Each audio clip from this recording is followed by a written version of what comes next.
I feel like I'm neglecting this channel just a little bit, but that's not the case. We're just extremely busy, and as a result of that, we've not been able to post as frequent as we usually do. I guess to a certain degree, usually do.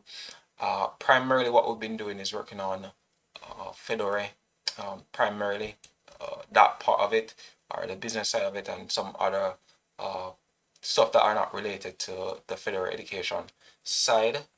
And as a result of that, that kind of takes up a lot of the time. In addition to the fact that one of the things that we're working on is primarily backend related stuff. So most of the stuff that are related to the channel is front end, and the conflict is pretty much there, as you can obviously see. In addition to some of the tools, like for example, Vidify is not something that we really use anymore, and as a result of that, we don't really focus too much on it. However, Vidify is something that I really like, and I like where it's going essentially, and as a result of that, I would love to add something to the channel related to Vidify very soon. If that's something that you guys would like to see, you could also comment that as well. And so for this video, essentially what I want to do is just update the dependencies. So we're a little bit behind, and that is something that is in some degrees intentional. So we are at we have some dependencies, or primary dependency essentially is what I'll be focusing on for this update, and that's UIkit and also Nuxt. So we can see that we are behind by one patch release, and we're behind by two for this one.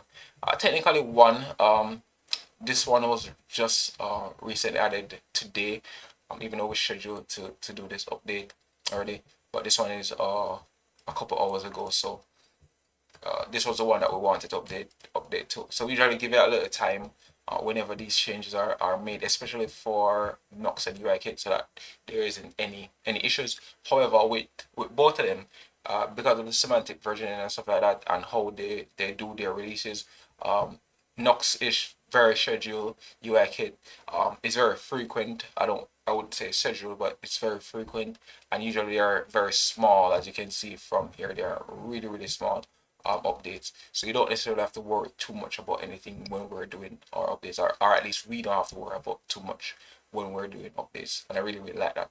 So as a result of that, we're going to go ahead and given that these updates are here, we're going to go ahead and make some changes or some updates. We won't be updating everything. If there's any major releases for any one of these packages, we're not going to update them, at least not in this video here, because I would like to review the documentation or the release notes before doing any sort of updates like that may actually break the module if it's not critical. So as a result of that, I'll be leaving any major updates that should happen. Alright, so let's jump right into it then. So I already have the directory open here in my editor, which, well, editor slash terminal as well.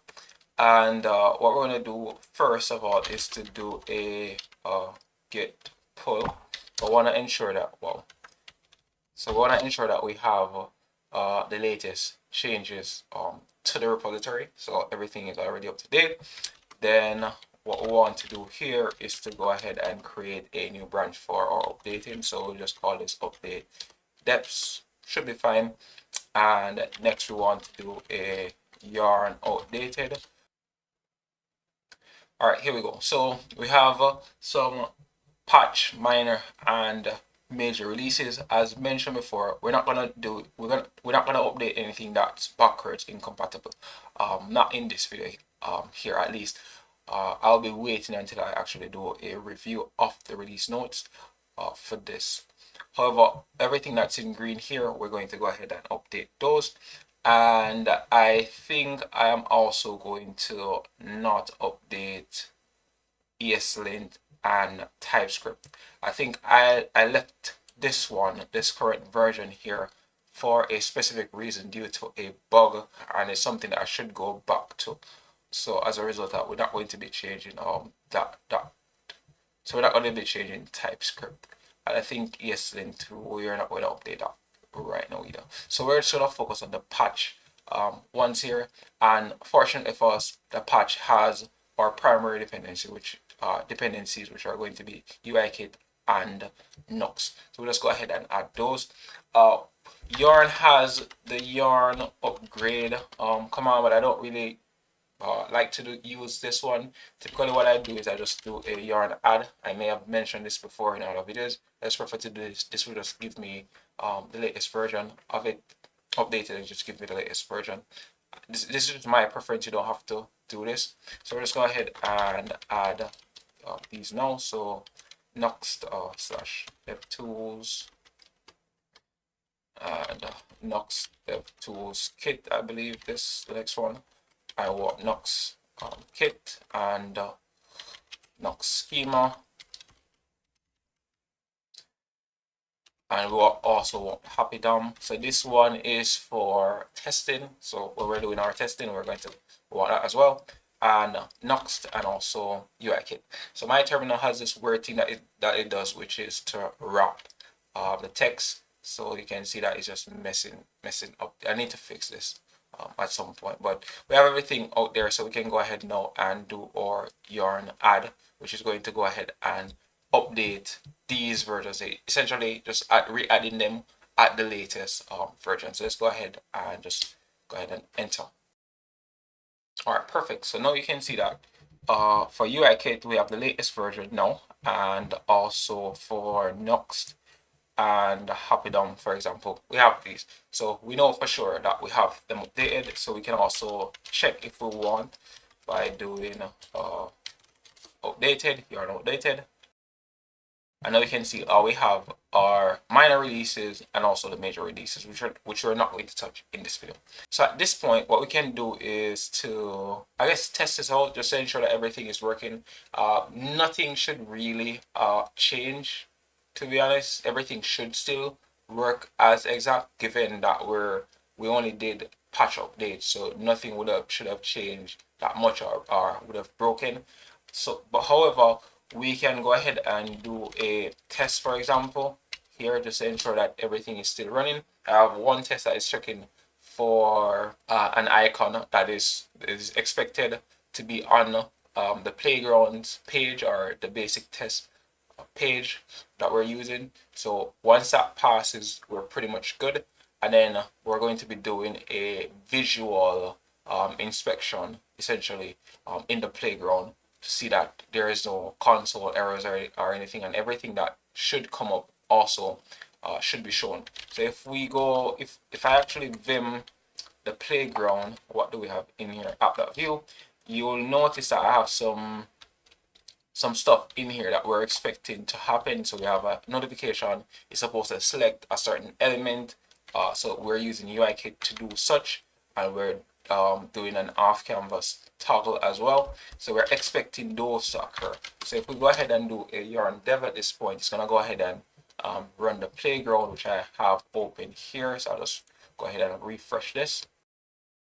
So as you can see, we got that pop-up there. If I'm gonna refresh this, we got the off canvas, as I would have mentioned. We got the icons, the element that we're looking for. This is that element, that GitHub icon, and also we have our icon right here. So we're seeing everything. It's what we would have mentioned, and that loaded pretty quickly as well. So that's pretty awesome. So now we have the speed, we have everything.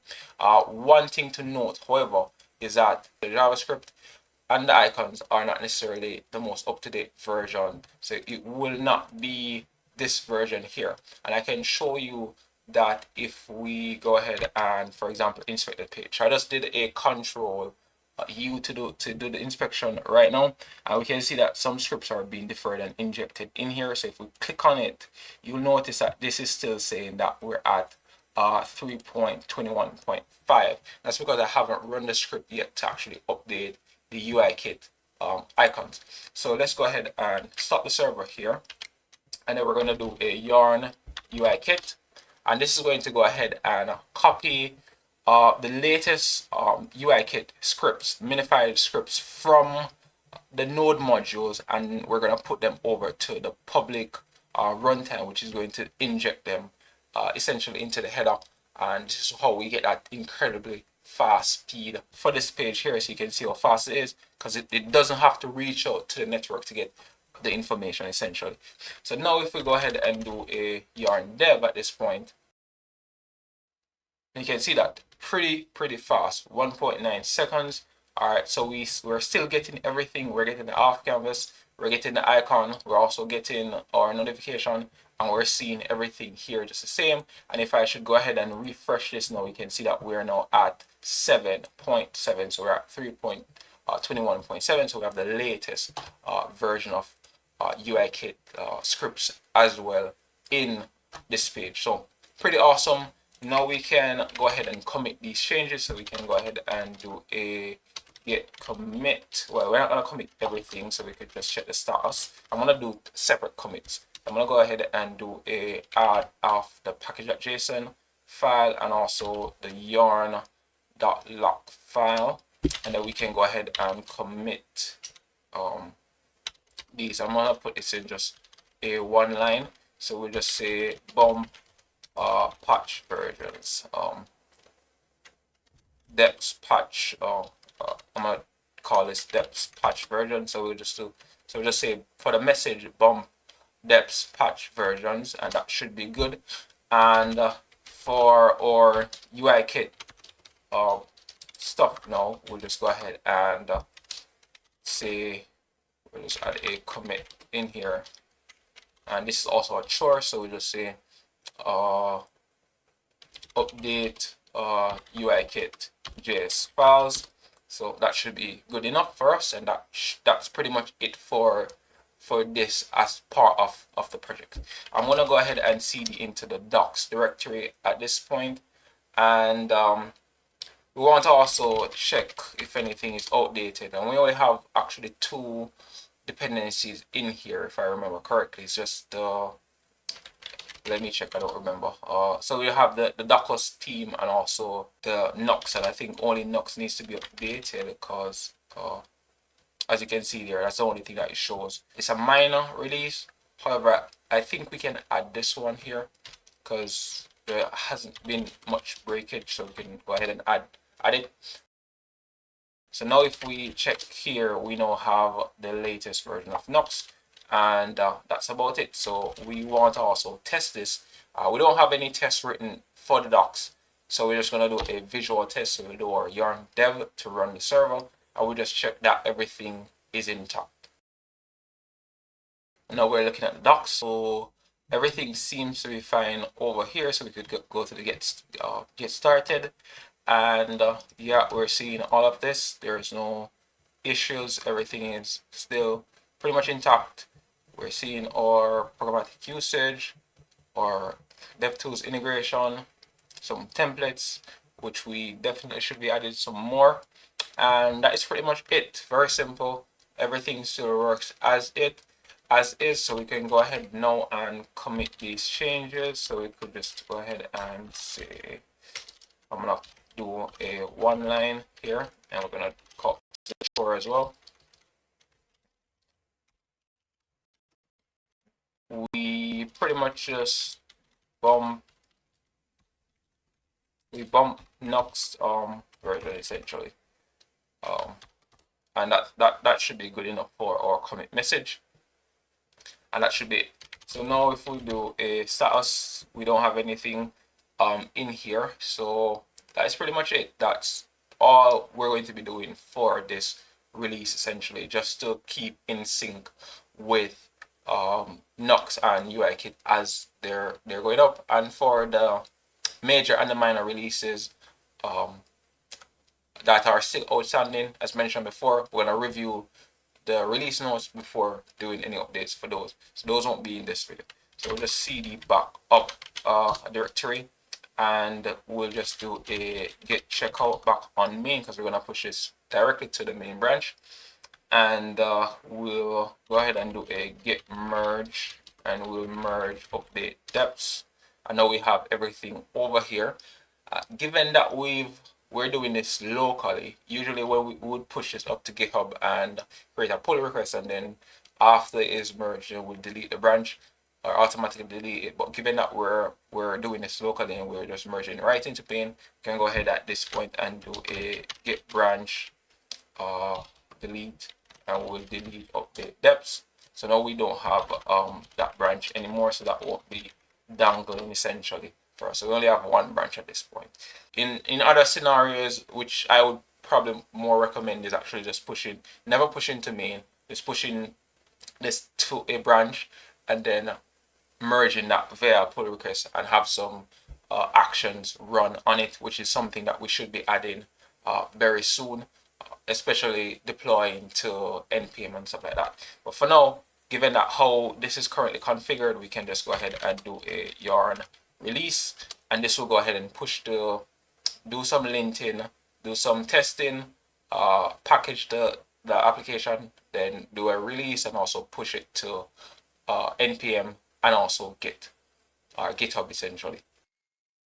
Alright, so as you can see here, we're about to create our new version, which is showing that the current version that we have here is a 3.1.10, which is what would have been automatically added with the bump that's added here. So this is the one that we're going to be using, so that's 3.1.10. One thing you may have not seen, or you probably won't see, is that there was a quick pop-up in another browser essentially with the release notes essentially for the release that would have opened in GitHub, but it opened in the wrong browser, so I just copied it and I'm going to paste it into the current browser in the background here, so that we can just go ahead and create a release also at the same time. So let's go ahead and publish this.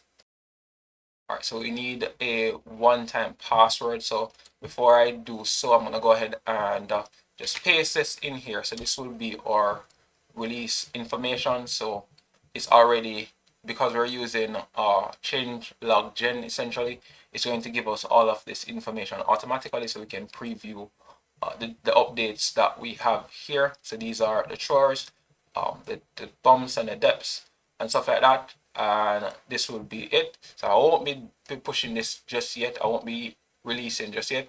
I need to get the code from my authenticator app and then I'm going to type it in. I strongly recommend two-factor authentication for anything that you guys are doing, especially if it's critical. Let's go ahead and enter that, and you can see that the token is not revoked, and so it's pushing up, and we push also these changes to GitHub. So they weren't fully pushed just yet, so now we have everything up there, and also the stuff related to this to npm as well push. So we can go ahead now and create our release, because we know that everything is good on that part. So now we have our new release that was just done, and we bumped our depths, we updated our UIkit files, I also bumped the version for the docs, and that's pretty much it for our 3.1.10 release. And we can also view the rest of these are here. At this point, we could also just go over to npm. Let's open a new tab and just go to npm, and it should be one of these. So let's just go ahead and open this one, and now you can see that our latest version, which was just pushed just now, and it's here. So that's pretty much it for our release. So that should cover it for this video. You should probably look forward to see a new release very soon for the minor and the patch updates that needs to be done. But that should cover it. Thank you guys for watching, and I'll see you guys in the next one.